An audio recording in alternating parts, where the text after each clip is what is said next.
Hey everyone, this is Lorenzo from Hacking Your Leadership, and welcome to another Thoughtful Thursday episode. Thank you for your continued support, and please feel free to share this or any episode of our show with anyone that may find value in our content. Follow us on Instagram at Hacking Your Leadership, and give us a rating and review on your favorite listening platform.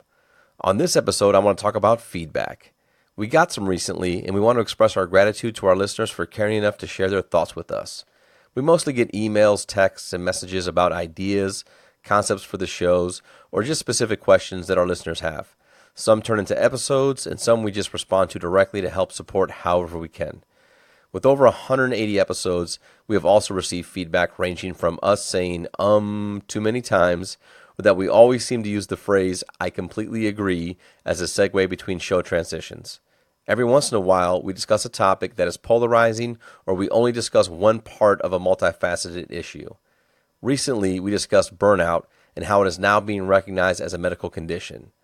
This seemed to hit a chord with some of our listeners, and we received some feedback that aligned completely with what we said, some feedback that agreed with part of what we said, and we had some listeners completely disagree with our thoughts and provided perspective and research that we never considered.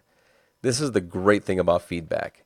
It has the power to help, the power to make someone think differently about certain subjects. It makes me think differently about certain subjects. It exposes blind spots and reminds us that we may be limited in our experience.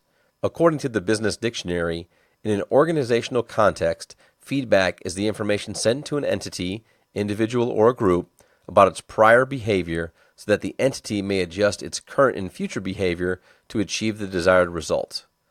I want to personally thank Naval, Martin, Rebecca, Terrence, Pat, Josephine, Mike, and Sarah for sharing your thoughts and perspectives about this subject. In full transparency, I don't believe we have found an agreed upon solve yet, but what matters is we are talking about it in a professional, respectful way.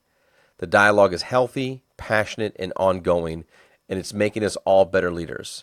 And that is why Chris and I started Hacking Your Leadership, and that is why we thank all of you for giving us the feedback to make us better leaders.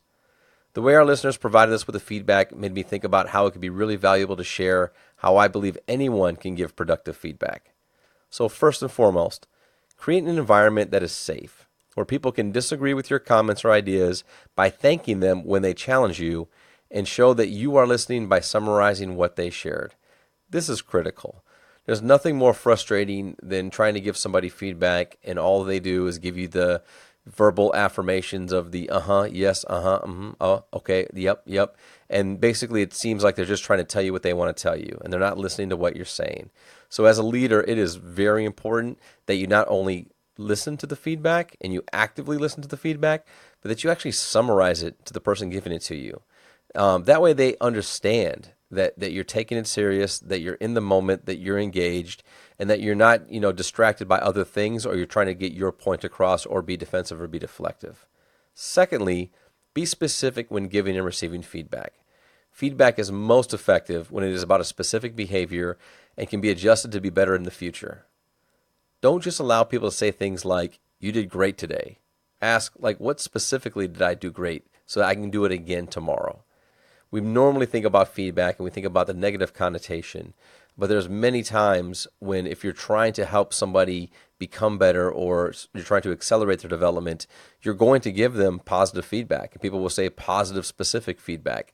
And honestly, I think for a lot of people that want to come to work each day and put their best foot forward and work really hard, many times just getting the same generic positive feedback over and over again actually deters them from wanting to be engaged, and they just feel like you're blowing smoke and you're not being honest with them. And third, be timely. Nobody likes to get feedback far in the future. Take the opportunity to show how much you care about people and prioritize their development and growth by not allowing them to continue a bad behavior. Have a great day, and we'll talk to you all next week.